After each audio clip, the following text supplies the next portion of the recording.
What are the things that we are absolutely reliant on? Those little subtle details about our day that we don't really think about, and they're not a big deal, but the second they stop working, all of a sudden, everything becomes a problem. All this and more on today's episode.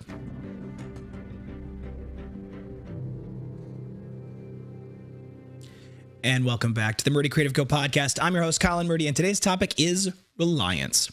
But first, I want to say thank you to everyone who supported the company so far. If you haven't got a chance, go check us out on the web at murdycreative.co. That's M-U-R-D-Y creative.co. Or you can check us out on all of our social media platforms. We really appreciate all of you, by the way, who have been paying attention and enjoying the limited editions. Those have been a great success, and I'm very excited for all of the ones that we have coming up as well. So thank you so much for those. For those of you who read last week's behind-the-scenes email that we sent out, and if you haven't and you missed it, you can go to the website and you can click on the About feeder at the top of the website there, and there's under one of those headings, I think it's under the brand, I don't know, there is a behind-the-scenes blog. You can click on that to read all the old behind-the-scenes. But if you missed that one, you can go check it out there. But what I talked about was our reliance on our press, our 27-ton swing arm press. Now, we use it to take the rough cuts and to get them to that precise finished shape that is used for the final product to ensure accuracy, repeatability, all the other good things that go along with that. And the swing arm press is very overkill for what we're currently using it for. 27 tons as far as what we're, it can do an enormous amount of things. And we're actually intending on having it be part of the production of the pen clip, amongst other things. When we launch the bags, there's going to be some hardware that we're going to make in-house and whatnot for those. So that swing arm press is awesome, and it's got a lot of capability, but it also means that virtually every product that leaves this workshop has to come in contact with it. And it was down last week for 4 days, which was a big deal for us.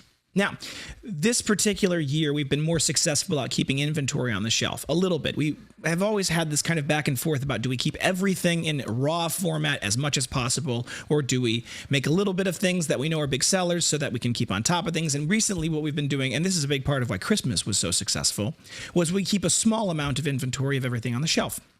Well, that was absolutely a critical element of this week's continued production, because we didn't have any other way to make new things. I had to pull out, actually that's not true, I had to pull out the 8-ton manual press, which is this tiny, it's half the size. We put it in our Discord, the picture of it in the Discord. It's this tiny little plate that's, the swing arm plate is 24 by 24. The 8-ton press is like 8 by 10, is this tiny little plate.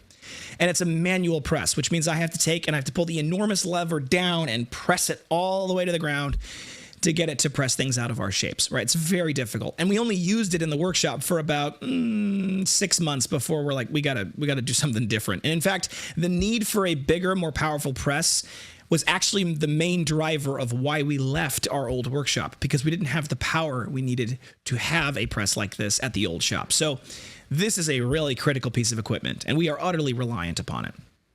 And it broke.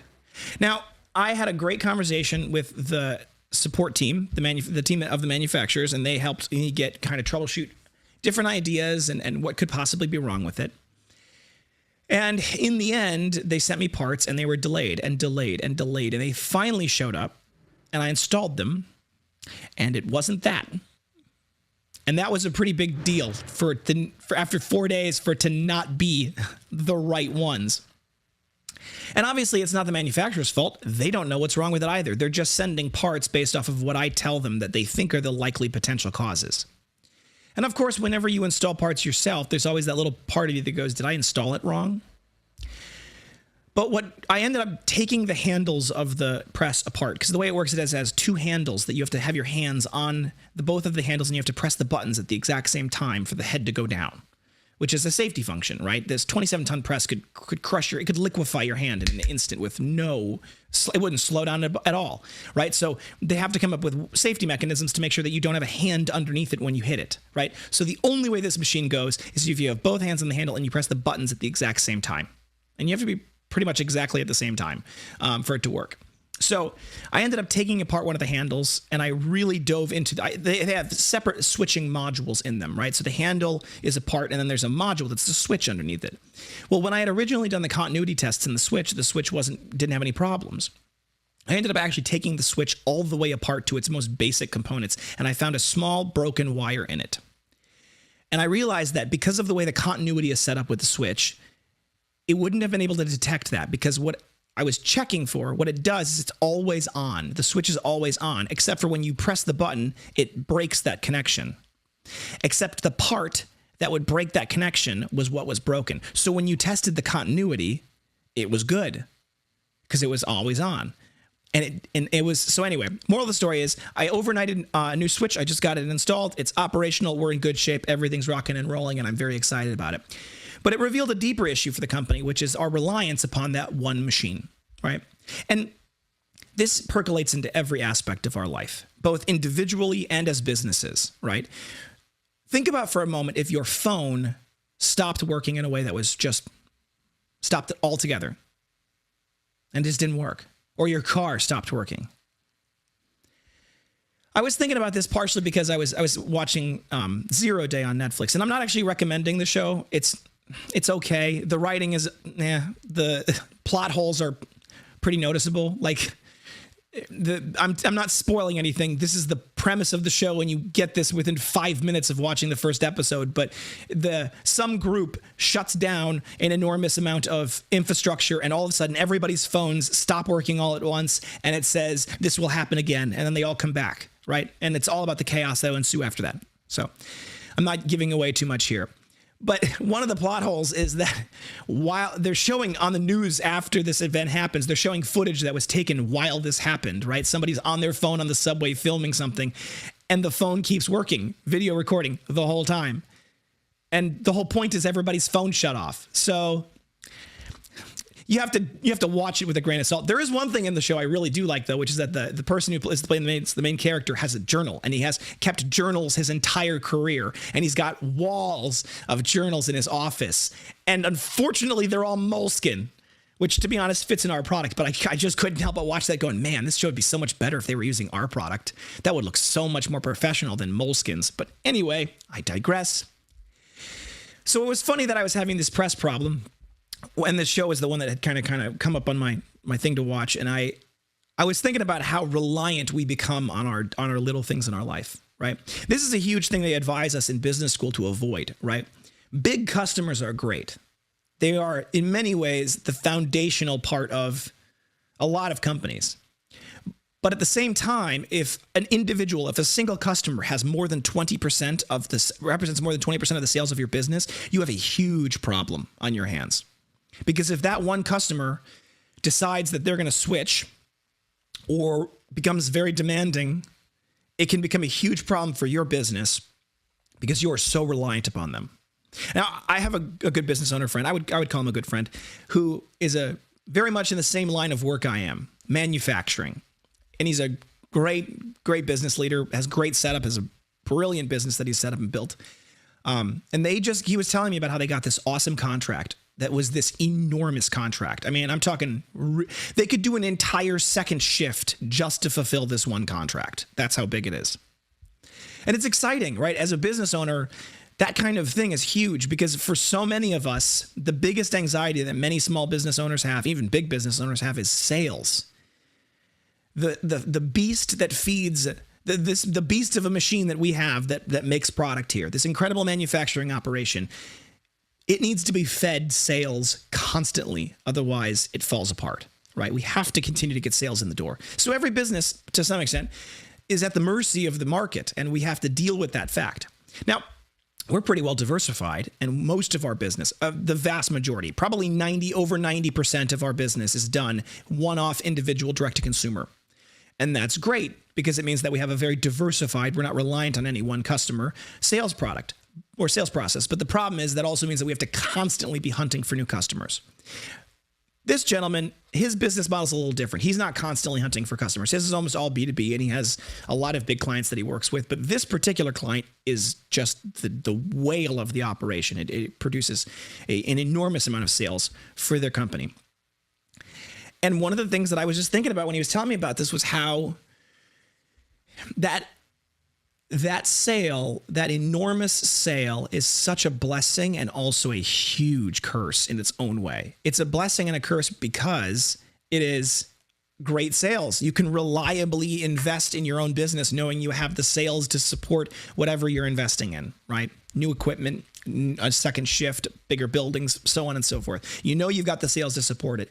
But at the same time, it also means that you kind of build up your operation and you commit to this kind of high-level production. And if that customer disappears, all of a sudden now you got to fire a bunch of people. You may be left with the huge capital expenses for machines that are silent most of the time. And it's just a danger, right? It's a huge risk. There's a very famous study that was done. I think it was Harvard. I could be wrong. I have to go look this up because it's actually a really good study. The way it works is this. It's a fun game. And frankly, it's a game that business people love to play these kinds of games.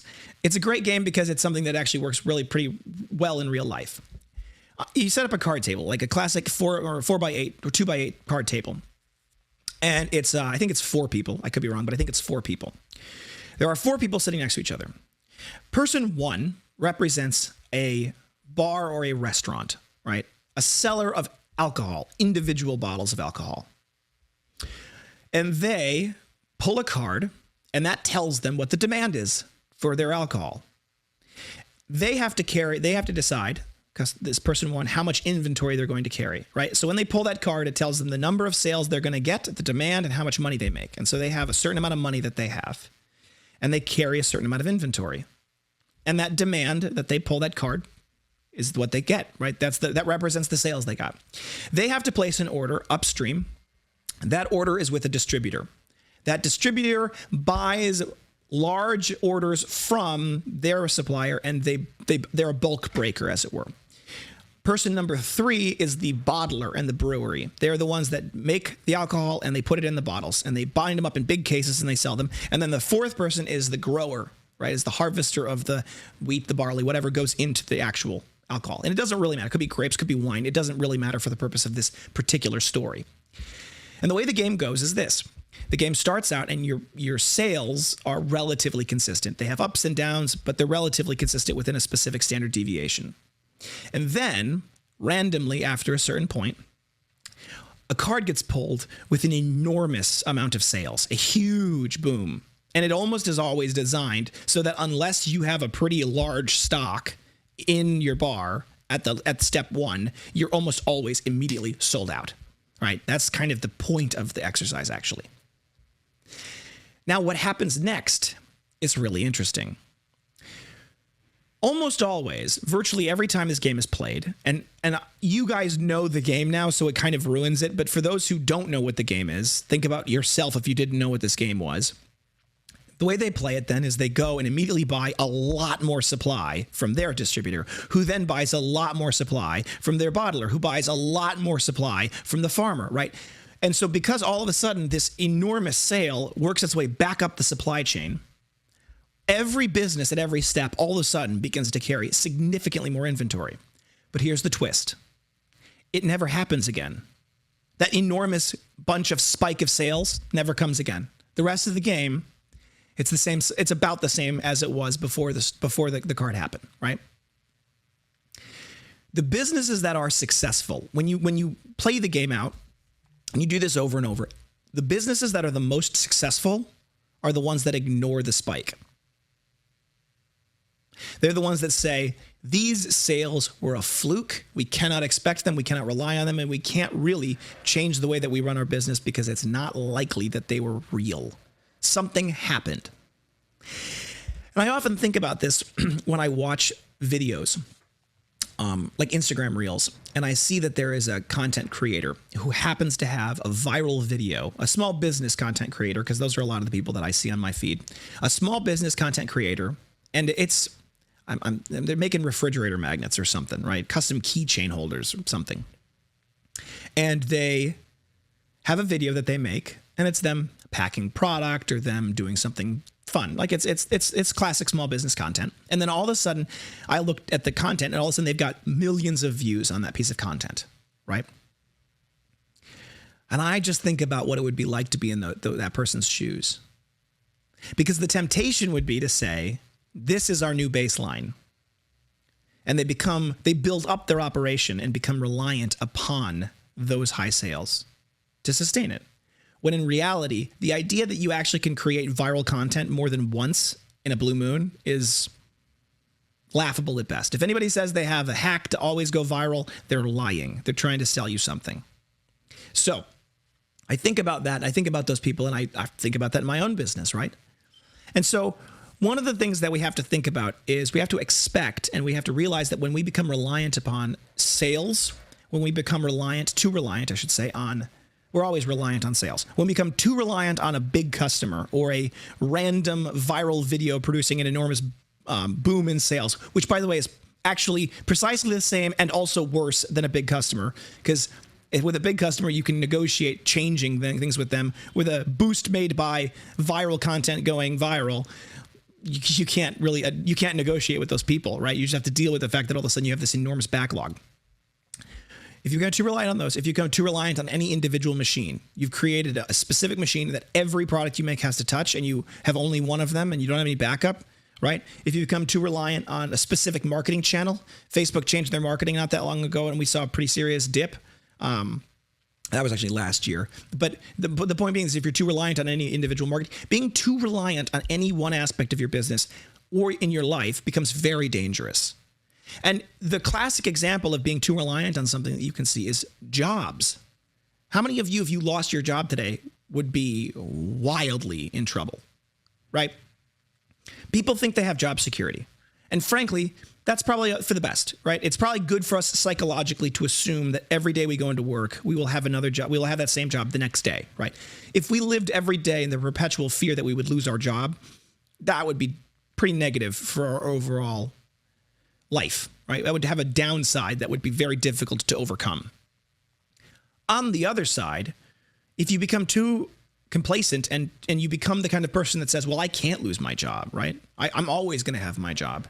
And you build up your debt portfolio, the credit card debt, the housing debt, all of that other stuff, car debt, with this particular job being the reason why you can pay for it, and you don't really have any other source of income, you don't have any, then all of a sudden you have created an environment where you are absolutely reliant upon that company, and that only that company, right? By the way, this is not me advocating for you to go get a side gig or something. This is me basically trying to make the point that we have to be very aware of what we're reliant upon, and we have to work very diligently to figure out how we can come up with backups for that. For those who are super reliant upon their job, a good backup is a decent amount of savings. For those companies that are too reliant on an individual customer, a good backup is to try to build your company in such a way that you can meet that customer's demand, but also if that customer disappeared, you could support yourself by shrinking down or you have got another backup customer, or you actively seek other big whales to balance them out. And we need to work on that reliance, because we are so reliant in the modern world on everything else. And that's good. It is good to have reliance on others, right? That's actually an important part of a society, right? We have to have a certain amount of interconnectivity in our life with other individuals, because if you're a hermit alone in the woods by yourself, completely self-sustaining yourself, I mean, man, good for you, but that's not really a society, right? You're not really living in a group of people, right? And we are social creatures. So some reliance is good. And that's where that fine middle ground needs to be developed. And every business owner out there that is really reliant upon a piece of equipment or upon a customer or something else needs to be actively thinking through what would they do if that were to change substantially, and how would they adapt to it. And the answer is diversification, by the way. The answer is diversifying your income streams. It's diversifying your big customers. It's diversifying what machines you can use for the various jobs, right? That diversification has downsides, right? If you have 5 suppliers supplying you with raw materials, let's say it's the same raw material, yes, you're very diversified and you're very resilient against any one of those suppliers failing. But at the same time, you're missing out on the economies of scale by buying all of that same supply from one and getting bulk discounts. And you're also missing out on the fact that maybe the quality from all 5 of those isn't exactly the same. And so that creates some downstream effects in your overall quality of your product, right? So mainly what I'm getting at is there is a balance, and we need to think about it, because oftentimes we don't think about it. We ignore it because it's really difficult to think about, because it has some real downsides. Today's limited edition hint is gray, stone gray specifically. So when we think about the resilience and we think about the challenges that come in with our own resilience and reliance, because that's kind of the two sides. If you're really resilient to downsides, to issues, to failures, you're robust. And if you're reliant on something, those create those weaknesses. And overall, the economy as a whole, COVID showed us how reliant we were on a lot of other countries, on a lot of specific systems, on a lot of, I mean, you name it, right? That was a great example of a time when things didn't go right. And they didn't go right in a big way. And it had a lot of downstream knock-on effects, right? Because shipping was delayed, all of a sudden, a lot of things couldn't go where they needed to go. And because a lot of things couldn't go where they needed to go, a lot of things didn't go where they needed to go, right? When we talk about the inflation that we're seeing, a big part of what happened was because that it wasn't that demand suddenly spiked. I mean, it did a little, but that wasn't really the issue. It was that supply suddenly dropped because companies couldn't get the raw materials or the finished product from other places, right? So this is a great way to think about this. And we as a generation, and I'm not talking just exclusively to millennials. Obviously, this is true for everybody all up and down the generations, but I'm thinking of millennials because I am millennial. We as a generation need to realize that our over-reliance on things like the supermarket, a specific supermarket, to provide us with all the food that we eat, or a cell phone as the only way that we can communicate with other people, that becomes a huge danger. And we need to be working actively to diversify our lives in a good way and finding that balance. Thank you guys so much for tuning in. I would love to hear your thoughts on reliance versus resilience and all of the different things that you think of about this. I actually genuinely want to hear whether you think I'm right about whether being too reliant on something or if I'm missing something, because it's possible I'm missing something. So leave your comment below in things. Be sure to like, subscribe, follow, all of those good things on YouTube. That does help us. And obviously commenting helps the algorithm. It makes more people see it, which is a good, cheap way to help the company if you're interested in that. If you have any questions or concerns about your product or another product or any product or anything like that, feel free to reach out to us via the contact us box at the main page of our website. You can scroll all the way to the bottom of the main page of the website. There's a big contact us box. You can also send us an email directly at sales@murdycreative.co, sales@murdycreative.co. You can also give us a phone call, 414-434-9001, or text us at 414-434-9001. We're available all those different ways. If you send us a message on Instagram or Facebook, like you DM us, Facebook's a little bit different because that gets forwarded to our email inbox, but Instagram doesn't. I don't know why. They're owned by the same company. It feels like it'd be super simple to... Anyway, Instagram DMs don't get read as often just because we get so much spam and so much in those inboxes that sometimes they get buried and there's just a lot to keep up with. So if you send us a message via there, please note it may not get responded to very briskly, and the other channels might be a more direct way to get a hold of us. But we do want to answer your questions. We do want to help you. If you've got a very happy experience, if you've loved your product, if it has served you well and you like it and you want to share that news with everyone, go to murdycreative.co/review and you can leave us a great review. It's going to reroute you to Google right now. It previously rerouted you to Facebook. Those are the places that we like to get the reviews because that boosts our SEO, it boosts our Facebook advertising, it does all of those good things because Google looks at all those good reviews and goes, this is actually a pretty good company to recommend to people. So it's a great place to leave us a review. If you want to read our reviews, you can go to murdycreative.co/reviews with an S. That'll take you to the reviews page where you can read all of the great reviews. We do really appreciate that. And you can also read the reviews directly on Facebook and Google if you go to those places. If you have any issues with your product, before you leave us a bad review, please give us an opportunity to make things right. It is deeply important to me personally that everybody has a good experience with this company. We offer free returns. We are here to help. I do not want you to be unhappy or disappointed. Let me make it right first. Okay? So please give us that opportunity to make things right. We have custom engraved items with no minimum order quantities and no setup fees. It's a simple flat fee, normally about $15, and you can do that by launching the customizer. There's a blue button on most of the product pages that said add custom logo engraving. You click on that, it'll launch the customizer. You can upload images. Please don't use anything copyright without permission. It creates a whole headache for us, and it gets us in trouble potentially because they're not going to go after you. You don't have any money. They're going to go after us because we're a company. So definitely don't use copyright images, but you can upload any other image that you have permission to use. You can upload that to the personalizer. You can resize, rotate, reposition, all the good stuff, and then hit add to cart, and then you can check out there. If you'd like to get a company logo and you're the company, you can get a whole bunch. You can just change the quantity in the cart. You can get a bazillion of them, right? If you do that, it'll auto-apply the bulk discount. You can also add anything else to your cart, mix and match to your heart's desire. It's purely based off the total cart quantity, and you don't need to be a company to get that benefit. So Go add all those things to your cart, get that things. If you don't see that blue button that says add custom logo engraving on the product page, it's just that product may not be in our customizer. So feel free to send us an email directly at sales@murdycreative.co, sales@murdycreative.co, and we'd be happy to create a custom mockup and order link for you. It's a really pain in the butt to get things into the customizer, so normally we only try to do it with the major products that people order most commonly. So there are some products that are not quite in the customizer yet, but they are on our project list. So hopefully someday I won't need to have the caveat. But in the meantime, feel free to reach out to us. We're happy to help. Thank you guys so much for tuning in. Have a great day, and goodbye.